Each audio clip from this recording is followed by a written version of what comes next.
आतंकियों से लोहा लेते किश्तवाड़ में शहीद हुआ बिलासपुर का लाल हवलदार बलदेव चंद। कंगना के बयान पर मंत्री अनिरुद्ध सिंह का पलटवार, बोले 10,000 करोड़ के कागजात करें सार्वजनिक। कैबिनेट मंत्री राजेश धर्माणी का बड़ा बयान, पंचायतों में घर बनाने के लिए लेनी होगी परमिशन। हिमाचल के स्कूलों में मोबाइल पर प्रतिबंध, टीचरों को भी स्टाफ रूम में जमा कराना होगा। हिमाचल में मानसून का रिकॉर्ड, 1995 के बाद सबसे ज्यादा बारिश, आज से मौसम के साफ रहने का अनुमान।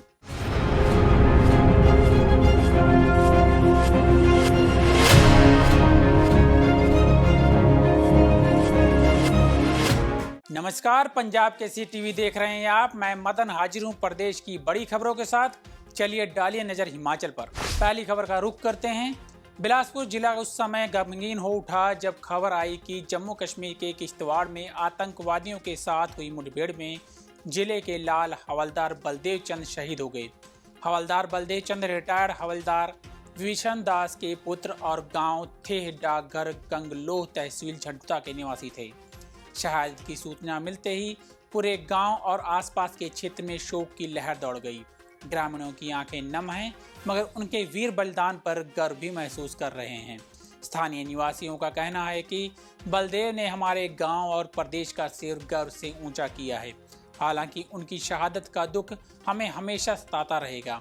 वहीं सैनिक लीग के पदाधिकारियों ने भी कहा कि बलदेव जैसे सच्चे वीर कभी भुलाए नहीं जा सकते।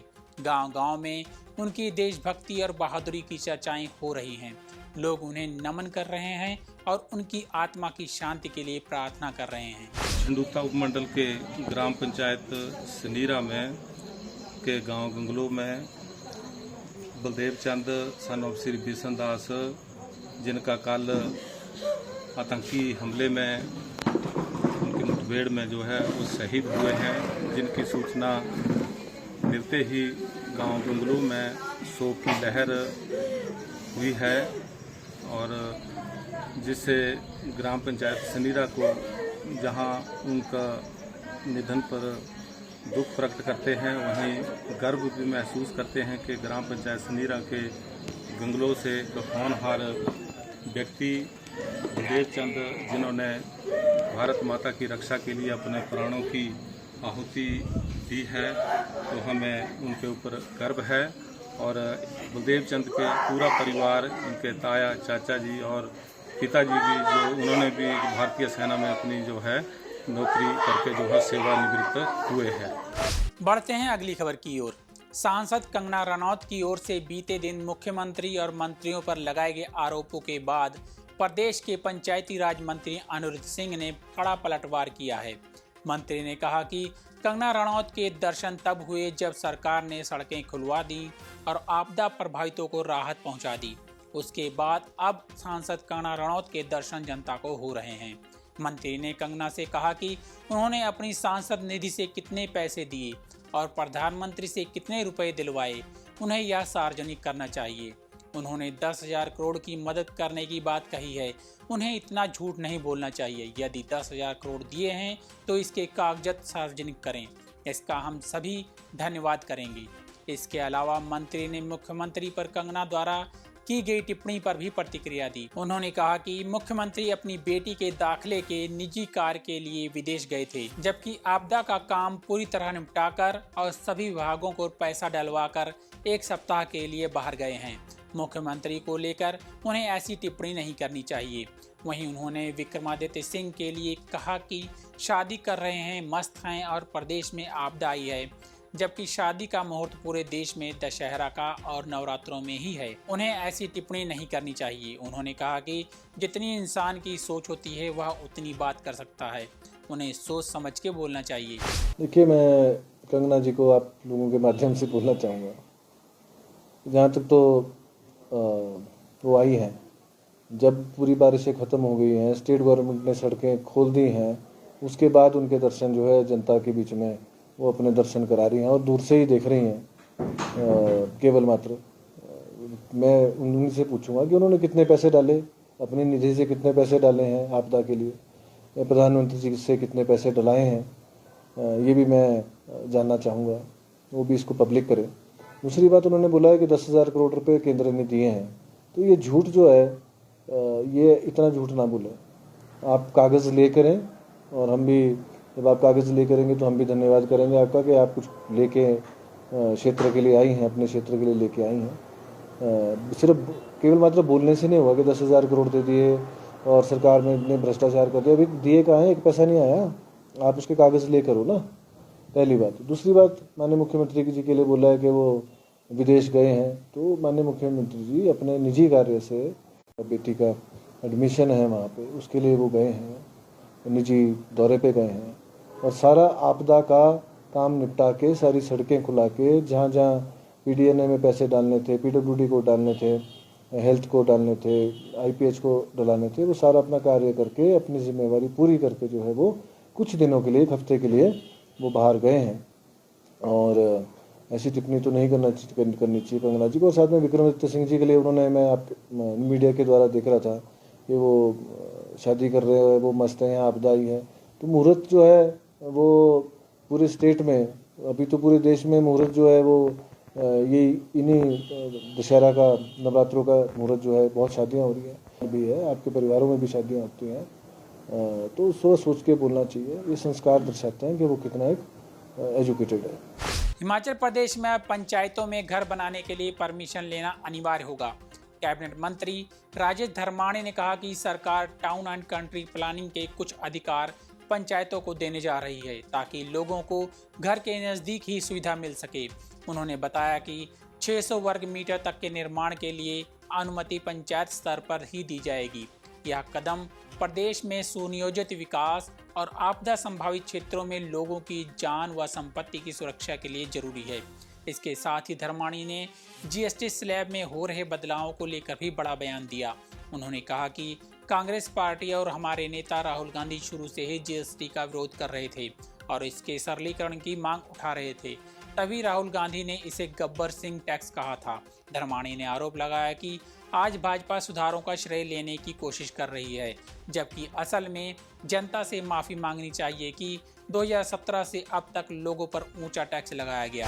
इसमें लोगों को सुविधा घर के नज़दीक मिल सके और उनकी ज़्यादा परेशानी उनको ना हो, इसके लिए जो पंचायतों को ही हम अधिकार दे रहे हैं, जो पीसीपी के पास अधिकार थे, तो सिंपल लाइन डायग्राम बना के जो है वहाँ पे दें। और इसका मकसद यही है कि हम सुनियोजित विकास की तरफ आगे बढ़ें, क्योंकि हिमाचल प्रदेश जो है वो डिजास्टर प्रोन एरिया है। बीच बीच में नेचुरल डिजास्टर्स आते रहते हैं, लगभग हर साल ही हमें आपदाओं का सामना करना पड़ता है, जिसमें जान माल की भारी नुकसान जो है वो होता है। तो उसको हम कम कर सकें या बिल्कुल मतलब जो है पूरी तरह से सुरक्षित जो है हम अपने लोगों की संपत्ति और उनकी जान को बचा सकें, इसकी तरफ हम आगे बढ़ रहे हैं। और इसके लिए जो है पंचायतों की भी सहभागिता जो है वो सुनिश्चित करने की कोशिश हो रही है। निश्चित तौर पे जीएसटी के जो सुधार हैं, जीएसटी जो स्ट्रक्चरल रेगुलेशन की है, इसमें लोगों को फायदा मिलेगा। लेकिन कांग्रेस पार्टी और हमारे नेता राहुल गांधी जी इसको शुरू से इसका विरोध कर रहे थे। वो तो इसको गब्बर सिंह टैक्स बोलते थे कि इस गब्बर सिंह टैक्स को जो है वो इसका सरलीकरण किया जाए, इसके स्लैब्स कम किए जाएं। और अगर उसका भाजपा आज की डेट में श्रेय लेने की कोशिश करती है तो देशवासियों से उनको माफ़ी भी मांगनी पड़ेगी, जो 2017 से लेकर 2025 तक जो उन्होंने जो एक्स्ट्रा लोगों का शोषण किया है, उसके लिए वो माफ़ी भी मांगे। तो दोनों चीज़ें नहीं हो सकती कि आप 17 से 25 तक जो है वो विपक्ष की मांग को पूरी तरह से अनसुना करते रहे और अब जो है उसका श्रेय लेने के लिए जो है पूरा प्रचार तंत्र जो है अपने उस पर लगा रखा है। तो अगर आप श्रेय लेते हैं तो उसकी जिम्मेवारी भी लो, जो आपने हायर टैक्स की वजह से लोगों का शोषण किया है। हिमाचल प्रदेश में स्कूलों में पढ़ाई के माहौल को बेहतर बनाने और छात्रों को मोबाइल की लत से बचाने के लिए सरकार ने बड़ा कदम उठाया है।